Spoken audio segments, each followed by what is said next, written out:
Welcome to this week's long video on practice. Today we're going to be talking about precision in practice and how zooming in and zooming out in practice is a very healthy, very recommended way of practicing.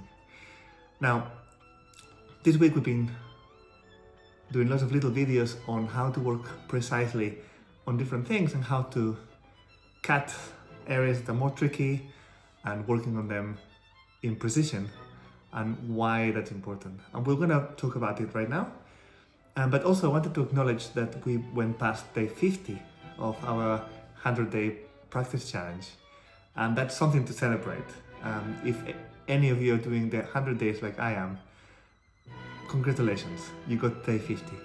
If you're only doing 30 or 60 days, well done as well. It's not a small thing to do 30 or 60 days in a row.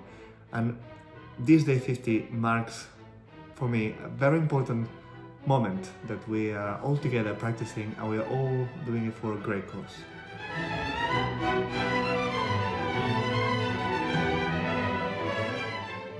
Just to talk a little bit about the little videos that I've been doing this week. The first one was to isolate challenging sections. Many times we think of a piece being really hard or easy, but actually most of the time it's just that one section that could be really challenging, and working on that particularly, separately and deliberately will make a massive difference on the whole piece, because the rest of the piece will take care of itself while we work on that small section that is troubling us or that is more difficult for many reasons. Or it could be that it's harder to put together with a pianist or with the orchestra or whatever German music piece that you might be working on. So it's really important to figure out which bits are challenging, especially for us, and why we need to work on them in depth. And then how do we work on that? So we can use different ways of repeating.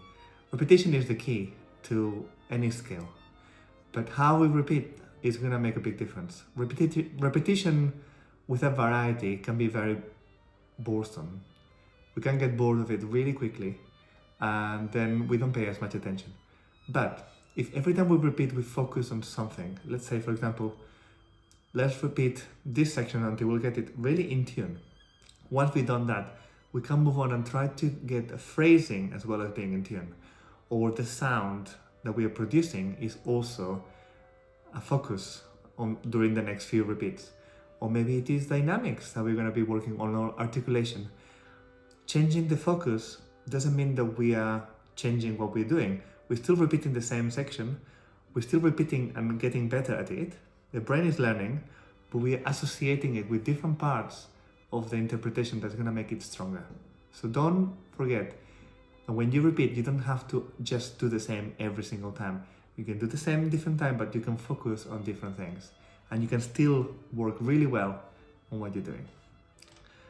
And then make sure that whenever you've been practicing for a while, especially if you're practicing the same piece over and over, that you make sure that you check, actually this sounds better than I was a week ago. Sometimes just taking a recording of our practice every week or every day can make us acknowledge those little wins, those little bits that are much better. And over time you will see the improvement that you've been doing.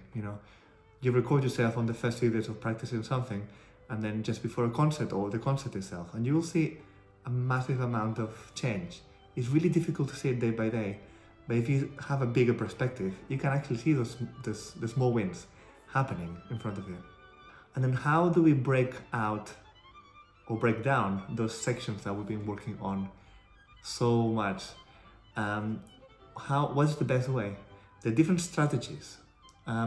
One that I really like in particular is if it's a passage that is a lot of fast notes, breaking it down to the smallest possible section, whether it's one beat or it's one bar, something that is manageable and you can play it through without any mistakes.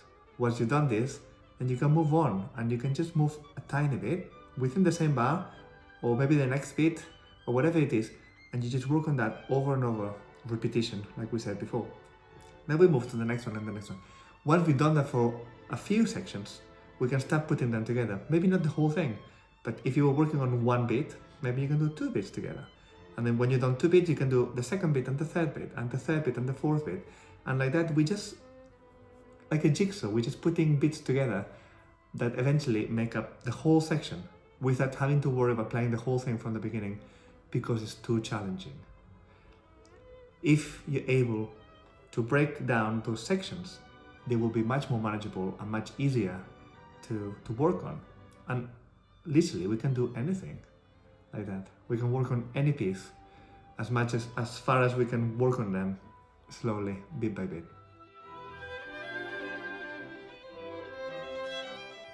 Slow practice is very important as well. We talked about that many times, but make sure that by doing slow practice, we can actually zoom in and listen carefully to each and every of those bits. And if it's whether intonations, sound, any of those things will really, really help if we have that slow mentality of focusing and listening to the whole thing. And finally, yesterday, I was talking about zooming out. Now, we're talking about precision in our practice, and that's super important, that detailed practice, that purpose, repetition. But sometimes we need to make sure that we have that perspective of the whole piece. How does this little bit of this challenging section relate to the rest of the piece? Is the tempo right? Is the same dynamics? Is it a different character? How do we work it out? Now, there's many ways that we can work this out.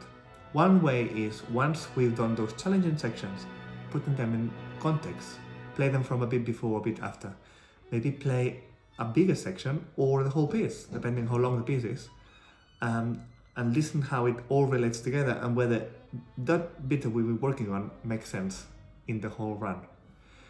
Sometimes listening is the best way. We listen to the recording, or whatever recording we might be listening to, or different recordings depending on your level, and you can follow the music, you can follow the score and see how what we're listening relates to what we are working on. And also get inspired by those recordings and see, actually, I've been working on this precisely this way, but actually I can actually turn it around and do it a different way, and it will be much easier, or will make more sense, or it will fit better with the piano part or the orchestra part that goes with that piece. Because we get a much better connection with the music when we have that perspective. And listening can give us that perspective on the music that we're playing. Going to a concert of the piece that we are playing, listening carefully how it all makes sense together, how it sounds together in a big hall, or if it's a chamber music, in how that resonates within the venue that you are in. All those things are as important as practicing slowly. In fact, there is this quote by Chrysler that he said he learned so much more by going to concerts than by having lessons with a teacher. I'm not saying you shouldn't have lessons with a teacher, but listening to concerts gives you that other perspective that is so important, because you get that live sense of the sound of the music that you're playing, and it will transform your playing. So go to concerts, listen to recordings, have a bigger perspective as much as you are working on those detailed practice that you are having. So just to go back to what we're saying, when you're practicing and there's challenging sections, work on them precisely, purposely, with variation in your repetition, so you don't get bored, and also you get the bigger connection with everything else that's going on. And then at the same time, keep listening, keep going to concerts, have the bigger perspective, play through the piece, go to rehearsal with the pianist or with the chamber music group. Going to rehearsals are really important. And in fact, next week, we're gonna focus on how to prepare for performances or auditions or whatever it is, because of the time of the year it is, apart from being not the nicest weather, is working on concerts, performances, because there might be quite a few going on right now, month of November and December, tend to be lots of content going on. So how do we work on performances? That's going to be next week. So stay tuned for that. And thank you everyone for being part of this community. It's my pleasure to do these videos for all of us and to share our love for music. I hope you stay well and your practice is going well. Please write some comments. I would love to know how it's going for you. Thank you.